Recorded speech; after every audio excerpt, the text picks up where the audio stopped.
3, 2, 1... Salut à tous, c'est le 6ème homme, bienvenue sur la chaîne NBA de Basket Info.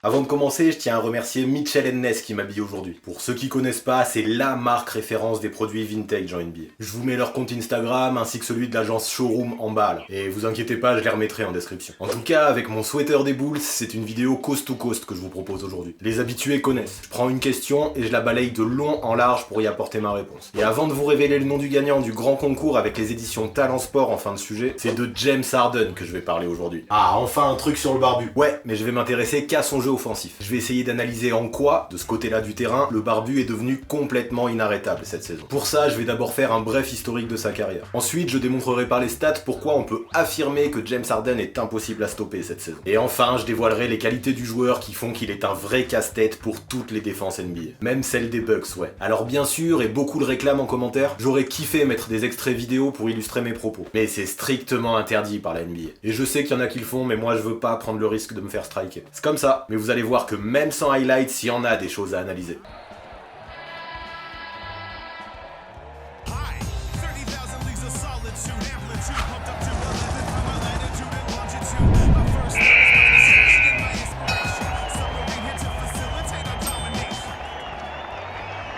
Né à Compton, d'un père dans la marine et d'une mère qui bosse chez AT&T, James Harden grandit dans les quartiers de Los Angeles aux côtés de DeMar DeRozan. Au final, les deux vont suivre un parcours un peu cliché mais tellement réel. Ils vont dédier leur vie au basket pour éviter le ghetto. C'est vrai que c'est loin d'être les premiers dont on dit qu'ils suivent cette trajectoire. Après le lycée, c'est vers l'université d'Arizona qu'Harden se dirige. Il y passe 2 ans et développe un fort potentiel de créateur et de scoreur. Et cela lui vaut d'être drafté très haut avec le choix numéro 3 de la draft 2009. Et on attend quoi de lui à ce moment-là? En arrivant au OKC, il se retrouve avec les jeunes super prometteurs que sont Kevin Durant et Russell Westbrook. 2 franchise players en force. Harden, lui, on lui voit un rôle à la Ginobili à qui il est très souvent comparé. Gaucher, filou, il a une bonne vision de jeu et est même apprécié pour sa défense à cette époque-là. Et toujours à l'image d'un Ginobili, Scott Brooks lui donne vite le rôle de 6ème homme. Yes, je vois le truc, un mec qui peut créer et mettre le feu. C'est ça, et lui aussi arrive à développer ce rôle jusqu'à l'excellence. À seulement 22 ans en 2012, il remporte le trophée de meilleur 6ème homme de l'année. 17 points, 4 rebonds, 4 passes à 49% au tir, c'est pas mal quand même en sortie de banc. Et collectivement, ce trio Westbrook, Harden, Durant, ça donne quoi au OKC? Les progrès sont énormes et cette même année, en 2012, le Thunder atteint les finales NBA. Ils doivent faire face au hit d'un autre trio composé de LeBron James, Dwayne Wade et Chris Bosh. Mais l'effectif est trop jeune ou la marche trop haute. OKC s'incline 4-1 et Harden, à 12 points par match à 37% au tir, se trouve complètement.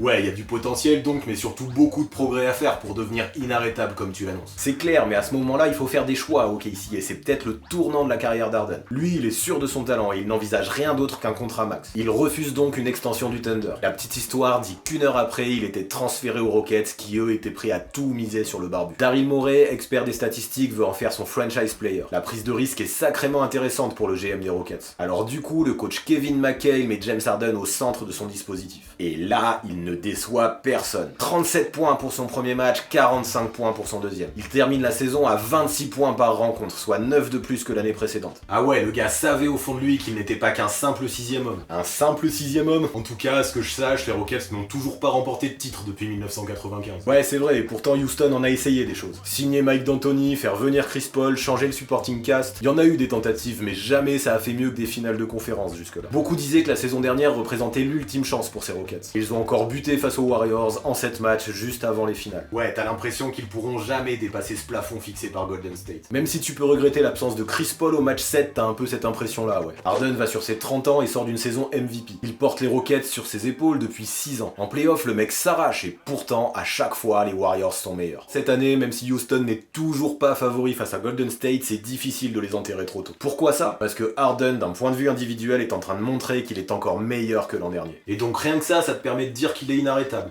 Vu que je vais analyser son jeu, après je vais juste parler des statistiques pour le moment. Tu comprendras vite pourquoi, offensivement, sa saison 2018-2019 est en train d'entrer dans la légende. Alors déjà, il tourne à 36,2 points à 44% au tir et 7,5 passes décisives par match. Personne sur une saison n'a scoré autant que lui depuis le Michael Jordan de 1987. Et Jordan, même s'il shootait mieux, il délivrait 3 passes de moins. Oh, même Kobe n'a pas scoré autant sur une seule saison? Même Kobe. Lors de sa plus grosse saison au scoring en 2005-2006, le Black Mamba a terminé l'exercice à 35,4 points par match. Harden en marque pour l'instant 0,8 de plus. Mais tu crois qu'il y a que ça comme stat à retenir? Toujours dans la même veine, Harden a fait 2 matchs à au moins 50 points et 10 passes cette saison. En comparaison, Wilt Chamberlain n'en a fait que 2 dans sa carrière comme ça. Michael Jordan, un seul. Kobe, aucun. Boum! Harden est également le seul joueur de l'histoire avec Wilt Chamberlain à avoir scoré au moins 55 points lors de 2 matchs consécutifs. T'en veux encore parce que je commence à m'essouffler, il y en a trop. Cette saison, il a atteint ou dépassé la barre des 30 points pendant 32 matchs de suite. Encore une fois, dans l'histoire, seul Wilt Chamberlain a fait mieux. Ah ouais, j'ai compris, sa saison est épique au niveau du scoring. Prends la période de 20 matchs entre le 15 décembre et le 23 janvier, lorsque Chris Paul, Eric Gordon, Clint Capella et Néné ont tous connu des problèmes de blessure. Il a scoré 42,8 points de moyenne. Franchement, il a porté son équipe alors qu'elle était décimée.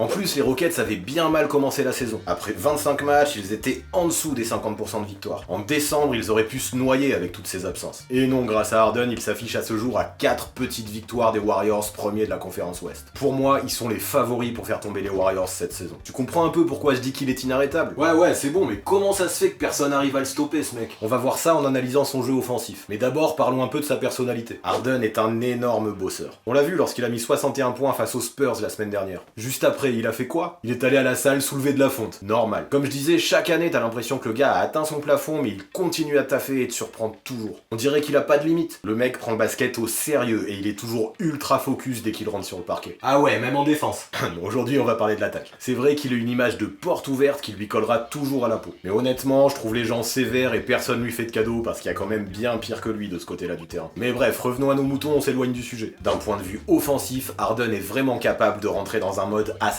silencieux. Ça, c'est une expression qu'on utilise surtout pour les légendes. Et ouais, le gars a développé une confiance phénoménale. Il connaît ses forces, mais surtout connaît les faiblesses des défenseurs. Et là, compte sur lui pour les exploiter pendant 48 minutes. Rarement il semble fatigué, rarement il semble dépassé, et les fins de match lui appartiennent clairement. Ah bon, parce qu'il est clutch aussi? Un peu, ouais, faut vivre dans une grotte pour pas le voir. Mettons un peu les choses au clair. Si je pense qu'au vu du bilan des Bucks, le trophée de MVP sera décerné à Giannis Antetokounmpo, Harden a réussi des exploits cette saison qui lui donnent tout autant de mérite. Son game winner en prolongation face aux Warriors à l'Oracle Arena en janvier était un réel moment de MVP. Un espèce de truc où tu brilles là, t'es sur ton nuage et tu fais taire toute la salle. Et vu que j'étais au match avec Basket Info, je vous mets le lien de la vidéo là qui raconte un peu comment s'est déroulé le match vu des coulisses. Tu le mets pas, voilà.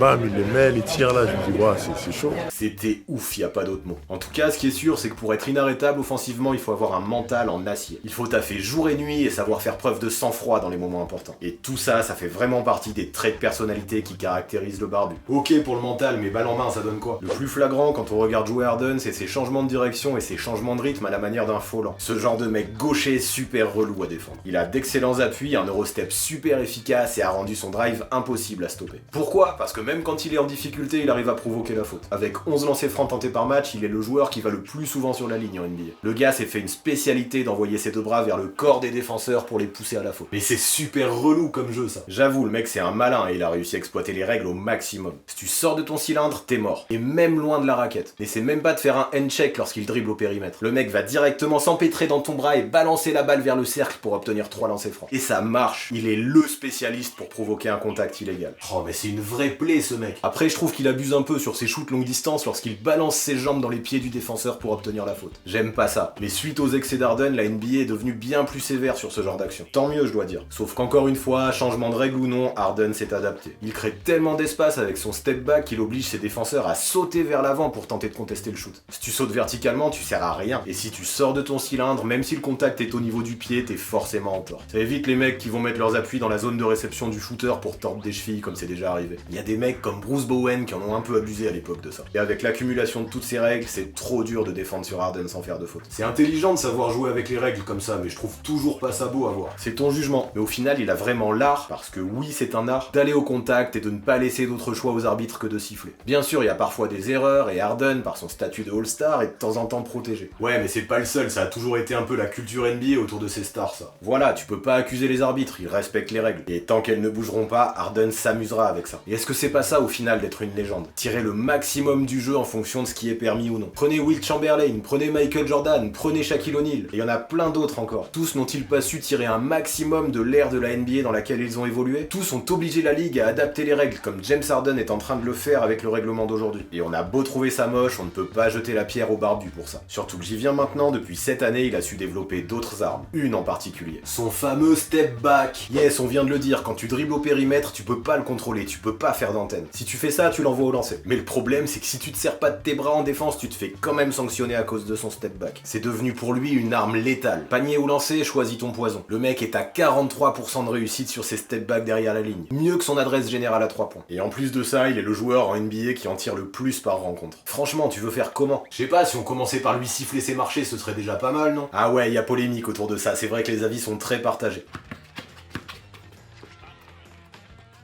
Mais je crois qu'on voit trop le truc avec les règles FIBA. Bien sûr, il y a eu plusieurs erreurs d'arbitrage cette saison et plusieurs marchés non sifflés. Mais pour moi, 9 fois sur 10, si on lit les règles NBA à la lettre, c'est légal. C'est juste que c'est inhabituel, limite jamais vu. C'est juste qu'encore une fois, il arrive à jouer jusqu'à la limite avec les règles qui sont très claires. Voilà ce que ça dit. Un joueur, au moment où il termine son dribble, peut ensuite utiliser 2 pas en rythme pour s'arrêter, passer ou shooter. Et c'est là qu'Harden est bon. En arrêtant son dribble suffisamment tard, il arrive à prendre un extra step autorisé qui lui permet encore de poser ses 2 appuis derrière. Et ça, c'est très fort. Ce move est devenu sa signature. Et quand on a un move signature de cette efficacité, c'est la marque des plus grands encore une fois. En fait, en développant ce step back à un level élite, Harden est devenu beaucoup plus imprévisible. Beaucoup critiquaient son jeu encore la saison dernière en disant qu'il ne reposait que sur sa capacité à provoquer des fautes. Et il y avait un peu de ça. Sauf qu'aujourd'hui, c'est faux. Car même si tu ne prends pas en compte les points inscrits sur lancer franc, Harden reste le meilleur scoreur de la NBA. Ok, c'est chaud de l'empêcher de scorer, mais le jeu offensif, c'est pas que ça quand même. C'est pour ça qu'on va parler maintenant de son playmaking. Et franchement, défendre le pick and roll des Rockets, c'est une torture. Pourquoi? Parce qu'Harden crée un nouveau casse-tête. Si tu switches pas, il profite de l'écran et artille à 3 points. Mais si tu switches, il en profite pour trouver son pivot dans la raquette dans le bon timing. Clint Capella se régale avec ça. Passe direct, passe à terre, passe lobé, il peut lui envoyer tous les ballons possibles. Ok, mais il suffit d'aller en net sur Capella du coup, non? Je sais pas toi, mais moi je prendrais pas le risque d'abandonner des shooters comme PJ Tucker, Eric Gordon ou Gerald Green dans le corner. En fait, si tu mets de côté la transition, c'est là-dessus que se base tout le jeu offensif de Mike D'Antoni. On l'oublie vite, mais en plus d'être un scoreur né, Harden a des qualités de passe énormes. Il y a 2 ans, il avait terminé une saison à 11,2 caviar de moyenne par match. C'est fou, non? Forcément, ce chiffre est un peu en baisse depuis qu'il joue avec Chris Paul, mais ça n'enlève rien de son talent. Ok, si tu le sers trop, tu fais faute. Si tu le sers pas assez, tu te prends un 3 points. Si tu viens en aide, il distribue le jeu. Rien que d'imaginer ça, ça me fait mal au crâne. Comment tu peux l'arrêter? Dur comme question, ça. Pour moi, tout son jeu offensif part de son handle, parce qu'il est fabuleux. Harden est capable de garder énormément la balle, parfois plus de 20 secondes par possession. Sauf qu'on peut pas lui en vouloir parce qu'il envoie du rêve. Il prend les écrans, enchaîne cross et hésitation et est capable de déstabiliser même les meilleurs défenseurs. T'as beau être bon, c'est chaud de rester focus sur un joueur qui enchaîne les feintes pendant 24 secondes. Je vois, en mode super créateur. Carrément, et tout part de ses qualités de dribble. Sans elle, il n'accéderait pas à la raquette comme il le fait. Sans elle, il ne se créerait pas suffisamment d'espace pour dégainer facilement. Et sans elle, il n'attirerait pas assez les défenses pour délivrer de tels caviars. Et avec sa main gauche, il est incroyable. Bah t'as qu'à fermer sa main gauche. Ouais, Scottie Pippen avait parlé de ça et c'était pas idiot. Les Bucks ont essayé cette semaine d'ailleurs et ça nous donne une bonne illustration. Tu commences à défendre sur Harden dans sa moitié de terrain, tu bloques totalement sa main gauche et tu l'orientes vers un big man auquel tu ordonnes de surtout pas sortir de son cylindre. Et l'autre jour, cette stratégie a marché du feu de Dieu. Franchement, il y en a pas des masses des matchs où James Harden ne shoot que 5 lancers francs. Sur cette rencontre, Budenholzer a clairement réalisé un coup de maître. Bah voilà, on a trouvé, il est pas inarrêtable alors. Parle pas trop vite, cette stratégie, j'y crois pas sur la durée. Les Bucks ont vraiment fait un choix gagnant qui ressemblait à un pari de playoff qu'on peut faire sur un match. Et puis ils ont vraiment l'effectif pour faire ça, avec des mecs très hargneux en défense. Eric Bledsoe s'est tellement donné dans ce match. Mais honnêtement, je crois pas une seule seconde que ce soit suffisant pour limiter Harden sur une série de 7 rencontres. Quand les Bucks ont fait ça, on voyait que tout le monde était concentré sur Harden en défense. Et si tu regardes bien, il y avait plusieurs shooters qui étaient oubliés. Assez logiquement, des gars comme PJ Tucker et Eric Gordon ont été très bien servis. Sauf que bon, ils ont tiré à 1 sur 13. Et en plus, ils avaient de bonnes positions. Ça reste des shooters, ils feront pas ça à chaque rencontre. Ouais, je vois, mais ça veut pas dire que Harden, lui, fera mieux. Pour moi, si. Imagine, la prochaine fois que ça se passe, tu sors Capella et tu mets 4 shooters d'élite autour d'Harden. Les Rockets ont de quoi le faire. Si ça met dedans, Milwaukee peut complètement prendre l'eau. Et les big men qui ont attendu Harden dans la raquette risquent d'être totalement déboussolés. Ça obligera forcément Budenholzer à changer son plan défensif. Et si ça se passe, j'en connais un qui n'hésitera pas à relancer la machine à barbe à papa.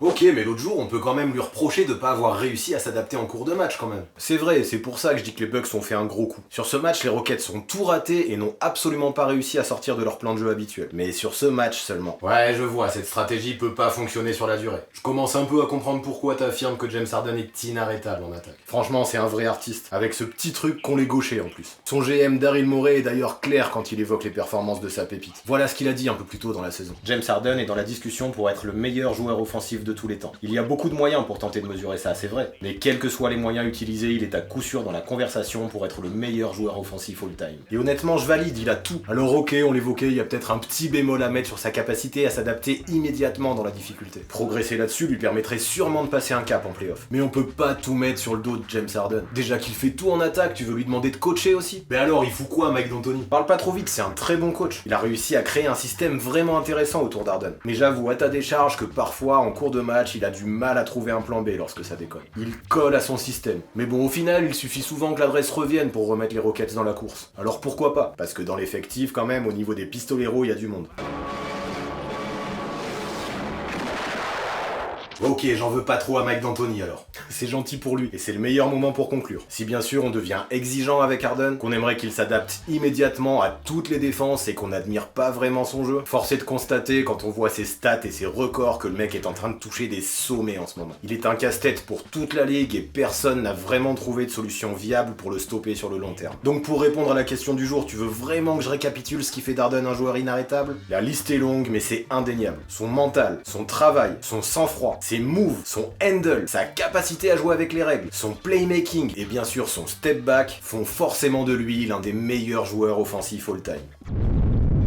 Voilà pour ce qui est de James Harden, voilà pour ce qui est de ce 9ème Coast to Coast. Et comme d'habitude, je ne vous laisse pas sans faire une place à votre rubrique. Et aujourd'hui, beaucoup l'attendaient, j'annonce le résultat du grand concours avec les éditions Talent Sport. Il y avait l'autobiographie de George Eddy à gagner. Pour remporter ce cadeau généreusement offert par notre partenaire, il suffisait de donner l'année du premier match commenté par Mr. George sur Canal+. Et la bonne réponse était 1985. Vous avez été près d'une centaine à participer, ce qui a fait un gros tirage au sort. Et c'est Simon Dufour le regagnant. Contacte-moi en com et je te donnerai le protocole à suivre. Tu pourras ensuite très vite recevoir l'autobiographie de George Eddy. Bravo à toi Simon, on attend de tes news. En tout cas, Simon et tous les autres, je compte sur vous pour faire péter les commentaires pour remercier les partenaires. C'est cool, on commence à avoir de plus en plus de trucs à faire gagner et ça c'est parce qu'on a une communauté très active. Je vous remercie pour ça. Alors surtout, continuez à ce rythme d'ici la prochaine vidéo. Pour ne pas la manquer, comme le dit Théo Malédon. Abonnez-vous à la chaîne Sidiama. Et activez la petite cloche pour avoir les notifications. T'en as marre de dire ça à chaque fin de vidéo, hein. Ça va, tu trouves pas que je dis de mieux en mieux? Si, t'es trop fort. Pour le reste de l'actu, c'est sur Basket Info. Vous pourrez comme chaque semaine y retrouver l'excellent podcast de l'écho des parquets. Cette fois-ci, ils analysent le Battle Royale prévu dans la conférence Est entre Toronto, Philadelphie, Milwaukee et Boston. Va y avoir du sang, tu mettras le lien dans la description. Ouais, et comme d'habitude, ce qui me ferait plaisir, c'est que vous continuiez à mettre des petits pouces bleus pour soutenir votre rubrique et promouvoir la chaîne. A très vite.